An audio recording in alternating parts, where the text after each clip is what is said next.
Selamat mendengarkan podcast ini. Shalom, Bapak, Ibu, dan saudara-saudara yang terkasih di dalam Tuhan.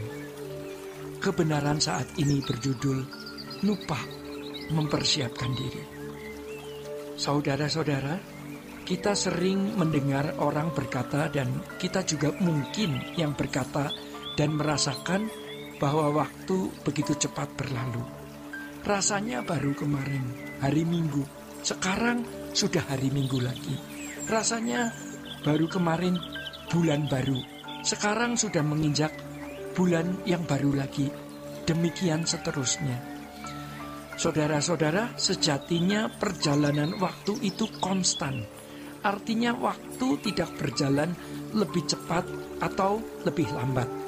Waktu berjalan seperti tahun-tahun sebelumnya, seperti abad-abad sebelumnya. 1 menit masih tetap 60 detik, ya.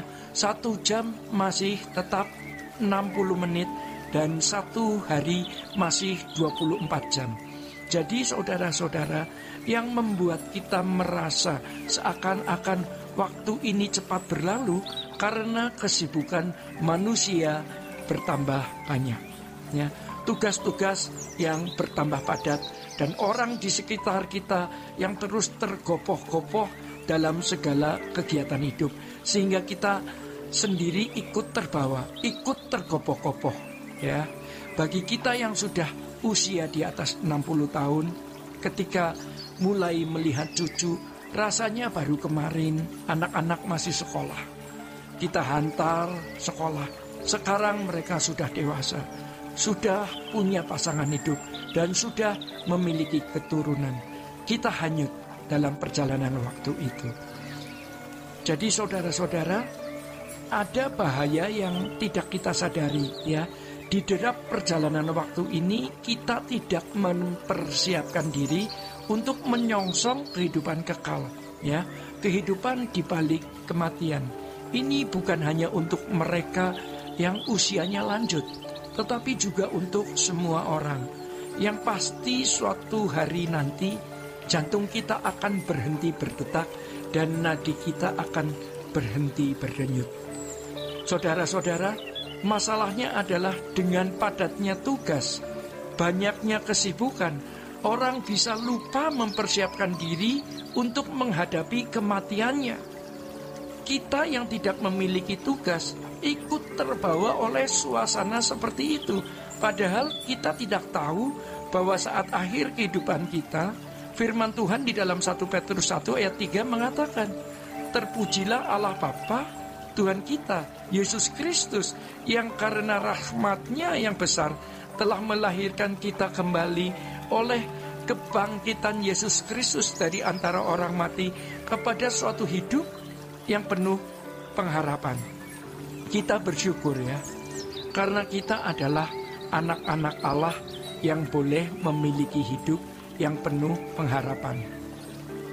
Tetapi pengharapan yang dimaksud di sini bukanlah pengharapan sebelum kuburan, tetapi setelah kubur, ya, setelah jantung kita berhenti berdetak, setelah nadi kita berhenti berdenyut, di sanalah pengharapan itu menantikan kita, dan kita menantikan untuk memperoleh apa yang kita harapkan, yaitu untuk menerima suatu bagian yang tidak dapat binasa, yang tidak dapat cemar, dan yang tidak dapat layu, yang tersimpan di surga bagi kamu.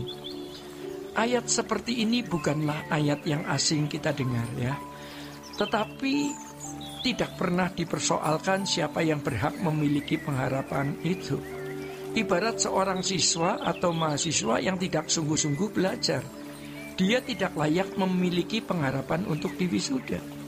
Beda dengan mahasiswa yang memenuhi tugas belajarnya dengan baik, maka ia berhak memiliki pengharapan lulus dan diwisuda. Jadi saudara-saudara, kita tidak akan pernah berhak memiliki rumah tangga yang bahagia kalau kita tidak menjaga mulut, ya, tidak sabar terhadap pasangan hidup, apalagi tidak setia. Demikian pula kita, ya, dengan pengharapan kehidupan di balik kubur. Ironisnya saudara-saudara, banyak orang berani berkata saya percaya nanti saya masuk surga. Apa alasan kamu berpengharapan masuk surga? Biasanya dijawab dengan kata, karena percaya. Lalu percaya yang bagaimana? Sejujurnya mereka tidak mengerti ya. Percaya itu bukan hanya karena kegiatan atau aktivitas pikiran kita. Percaya itu tindakan. Kalau kita percaya, kita taat kepada Bapa di surga. Kalau kita percaya, kita mengikuti jejak hidup Tuhan Yesus. Perhatikan ayat berikut ini, yaitu kamu yang dipelihara dalam kekuatan Allah karena imanmu, sementara kamu menantikan keselamatan yang telah tersedia untuk dinyatakan pada zaman akhir.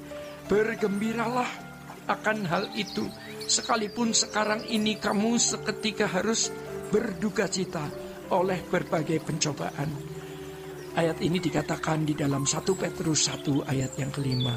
Jadi saudara-saudara ya, yang memiliki pengharapan itu adalah orang-orang yang mengalami berbagai pencobaan karena kesetiaannya di dalam ikut Yesus.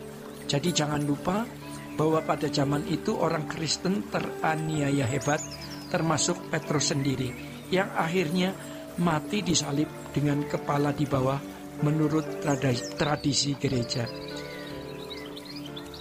Maka lebih lanjut Petrus ya, di dalam Petrus 1 ayat yang ke-7 menuliskan, maksud semuanya itu ialah untuk membuktikan kemurnian imanmu yang jauh lebih tinggi nilainya daripada emas yang fana, yang diuji kemurniannya dengan api, sehingga kamu memperoleh puji-pujian dan kemuliaan dan kehormatan pada hari Yesus Kristus menyatakan dirinya.